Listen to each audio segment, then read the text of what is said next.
हमने data cube के जो स्ट्रक्चर्स हैं, मल्टी डायमेंशनल डाटा क्यूब्स क्या होते हैं, डाटा क्यूब्स कैसे काम करते हैं, वो सारी चीज़ें देखनी थी।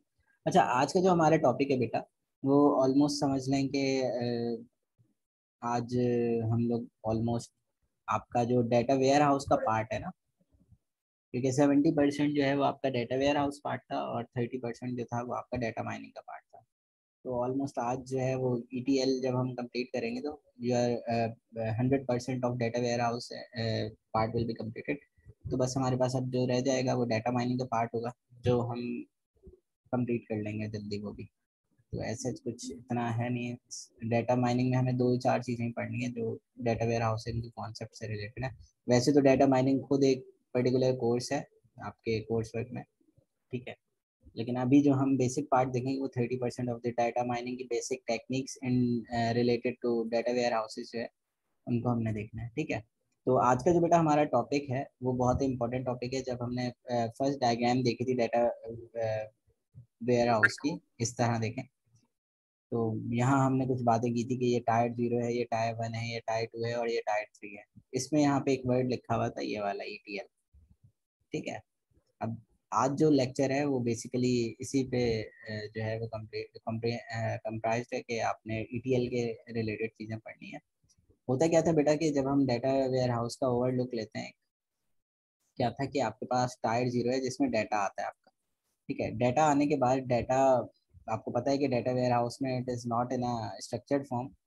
तो आपके पास डाटा किसी भी तरह आ रहा था कि आपके sum of the basis you know that your operational data basis, normally आपको पता है कि DBMS जो आपके हैं रिलेशनल डाटा बेसिस, उनसे आ रहा होता है, ठीक है। कुछ डाटा जो है बेटा वो रॉ फैक्ट्स एंड फिगर्स में आपके वेब सर्वर्स के थ्रू आ रहा होता है, कुछ सेमी स्ट्रक्चर्ड होता है, कुछ स्ट्रक्चर्ड होता है, कोई अनस्ट्रक्चर्ड डाटा होता है, ठीक है। अब वो जब डाटा आपके इस डाटा सोर्स से मूव करता है बेटा टूवर्ड्स डाटा वेयर हाउस, तो उसमें जो बेसिक प्रोसेस आता है इन दो टायर 0 से टायर 1 में जाते हुए, वो क्या होता है बेटा, ETL का प्रोसेस होता है कि you have to perform a extract transform load on the data source before putting into a data mart और in a data warehouse, ठीक है।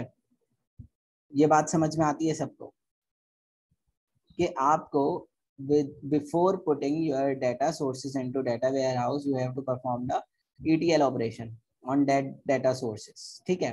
अब वो होते क्या है वो हम देखते हैं। फिर हमने कहा था कि डाटा वेयर हाउसेस के अंदर जो है फिर हम डिफरेंट डिफरेंट डाटा मार्ट्स बनाते हैं। फिर आपका डाटा डाटा मार्ट जो है वो multi dimensional object online analytical processing पे जाता है, या फिर रिलेशनल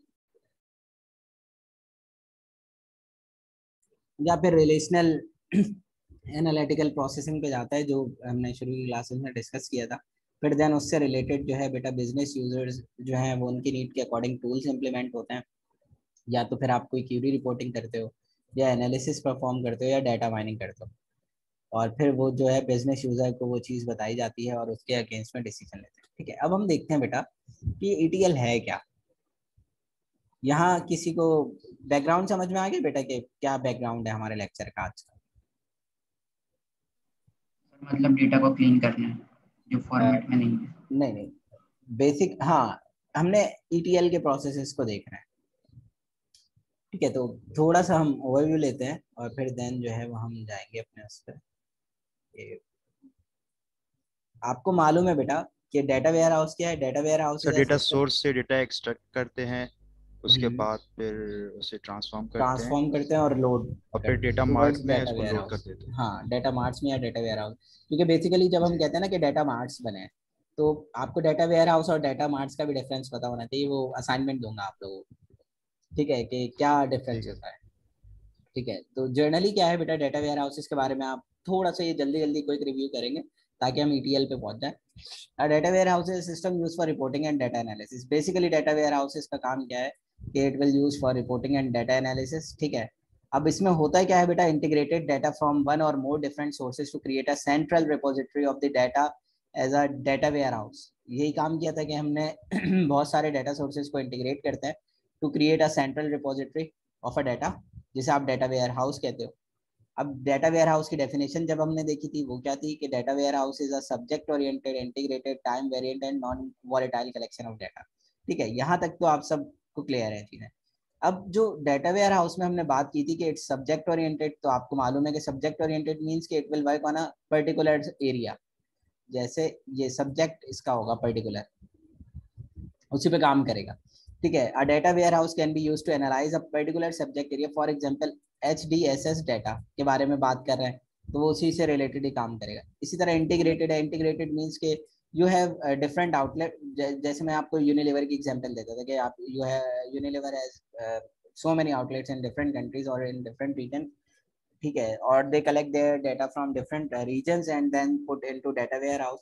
तो सबका जो प्रोसीजर है या जो सॉफ्टवेयर हैं वो अलग अलग है, लेकिन वो डाटा को जब डंप करने जाते हैं तो सारा डाटा रखा जाता है। वो मे बी स्ट्रक्चर्ड फॉर्म में भी होता है, अनस्ट्रक्चर्ड फॉर्म में भी होता है, सेमी स्ट्रक्चर्ड भी होता है, ठीक है। अब वो but in data warehouse there will be a single way to identifying an event date.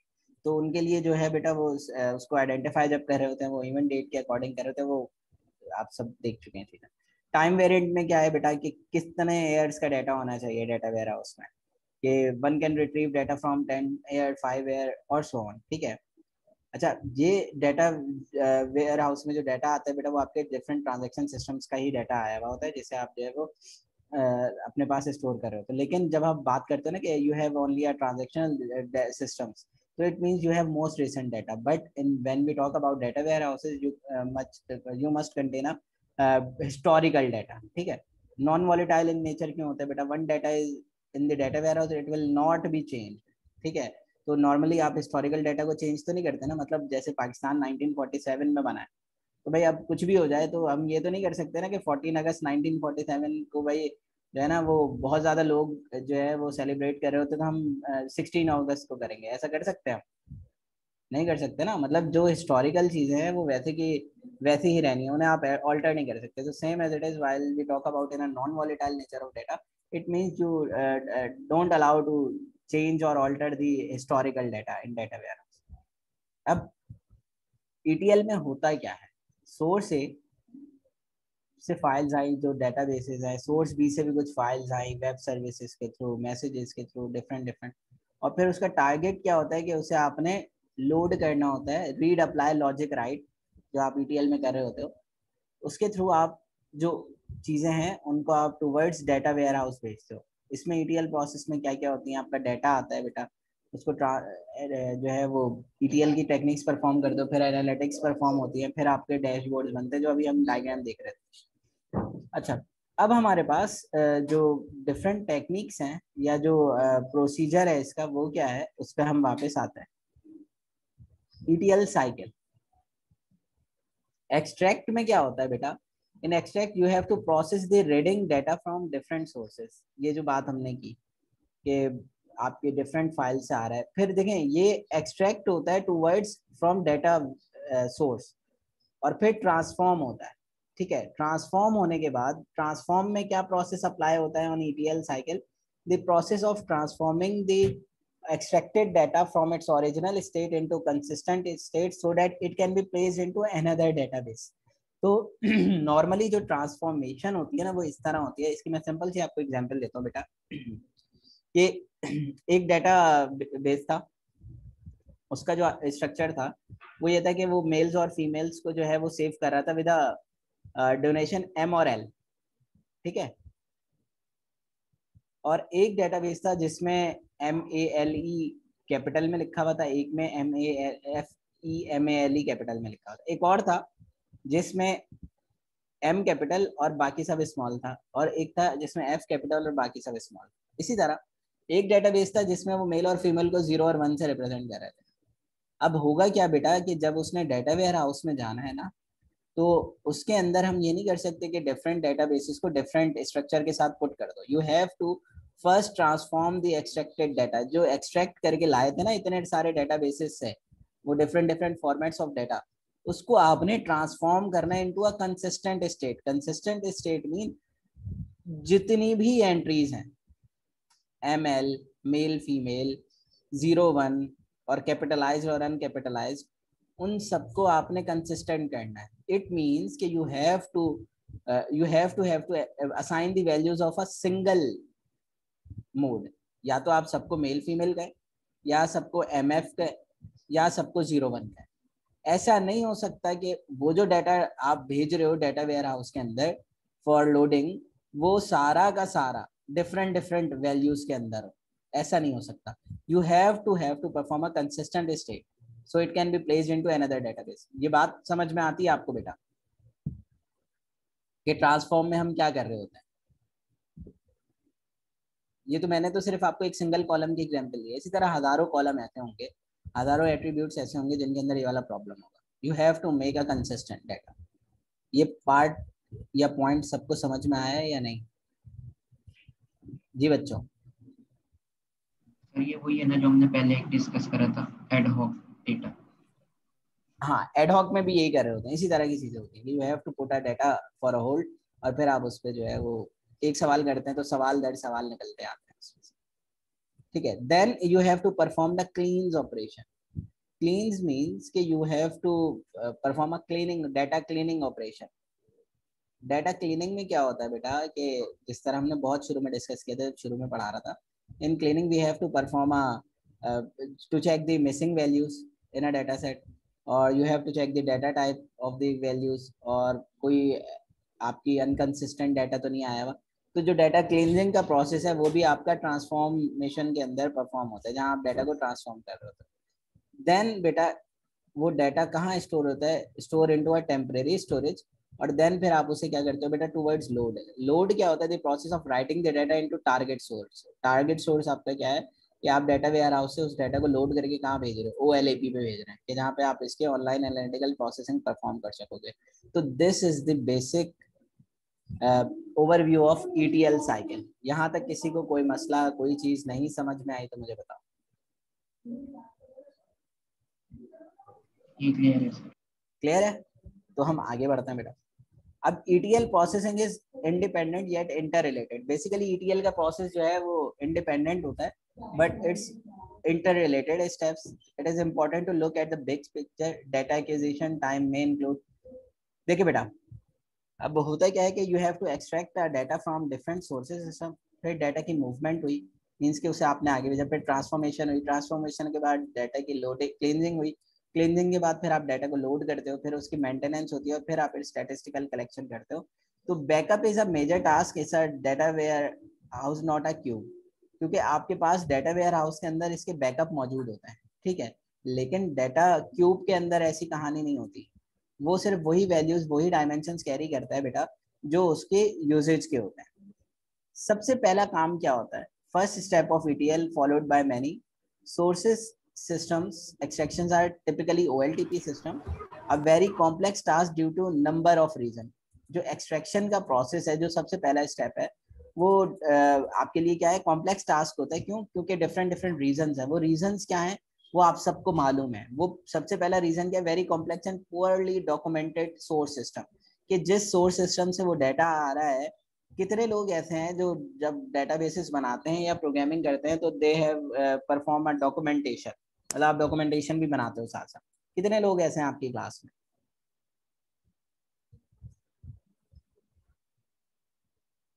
है कोई ऐसा बच्चा जो डॉक्यूमेंटेशन भी साथ साथ करता हो कि भाई मैं ये जो कर रहा हूँ इसमें ये काम हुआ है?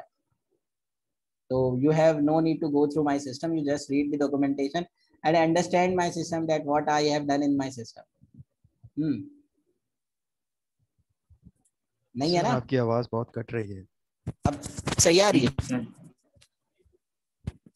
अब कट रही है आवाज? अब सही है? आवाज बहुत डिस्टर्ब हो रही है सर। एक मिनट। अब बताओ। ये तो बेहतर है। अब बेहतर है? जी सर। ठीक है, तो फिर मैं फिर बोलना शुरू कर देता हूँ। तो द थिंग इज बेटा कि आपके पास जो बेसिक चीज है वो ये है कि कह रहे हैं कि जो सबसे बड़ा रीजन है, कुछ रीजन है जिनकी वजह से आपका ये टास्क बहुत कॉम्प्लेक्स होता है। वो रीजंस क्या है बेटा? सबसे पहला रीजन है कि आपकी जो डॉक्यूमेंटेशन हुई हुई होती है ना, मतलब आप डॉक्यूमेंटेशन करते ही नहीं हो। जिस सोर्स से आप डाटा गेट कर रहे हो उसकी कोई प्रॉपर डॉक्यूमेंटेशन नहीं होती, इस वजह से आप उस सोर्स को अंडरस्टैंड भी नहीं कर सकते। तो मैंने ये पूछा आप सबसे कि कितने लोग ऐसे हैं आपकी क्लास में जो लोग प्रोग्रामिंग करते हो और साथ साथ उसकी डॉक्यूमेंटेशन भी करते हो? प्रॉपर उसकी डॉक्यूमेंटेशन करते हो ताकि इजीली जो है वो अंडरस्टैंड किया जा सके कि आपने इसमें क्या काम किया है कोई बच्चा ऐसा? सर कमेंट हम लिख देते हैं उसमें, सर कमेंट से हो जाता है। मतलब मैक्सिमम जो आप हद इस्तेमाल करते हैं अपनी आसानी के लिए, कमेंट्स लिख सर देते आवाज हो। फिर से कट रही है बहुत ज्यादा। अभी भी कट रही है आवाज? ये क्या हो रहा है? मतलब ऐसा होना तो नहीं चाहिए। हाँ, अब सही है आवाज? सर जी सर। कट रही है बहुत। रुक जाओ देखते अभी हैं। सही है, बीच में सर फिर दोबारा से हो जाती है। अब सही आ रही है, प्रॉपर आ रही है, या अभी भी डिस्टॉर्शन है कट आवाज रही में? है सर अभी भी। एक मिनट, एक बार क्या किया जाए, रीज्वाइन करो जरा। No sir. कट रही है आवाज यासिर?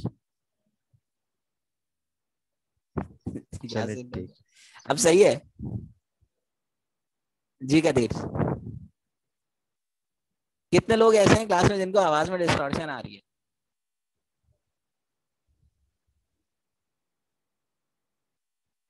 नूरुलैन, तुम लोग सीआर हो के बोलते नहीं हो, निकम्मे लोगो। हाँ, आवाज आ रही सर है कट नूरुलैन? रही है अभी। अभी भी कट रही है, तो इसका मतलब है कि रीज्वाइन करना है। कट रही है आपकी आवाज। ठीक है बेटा, रीज्वाइन करते हैं।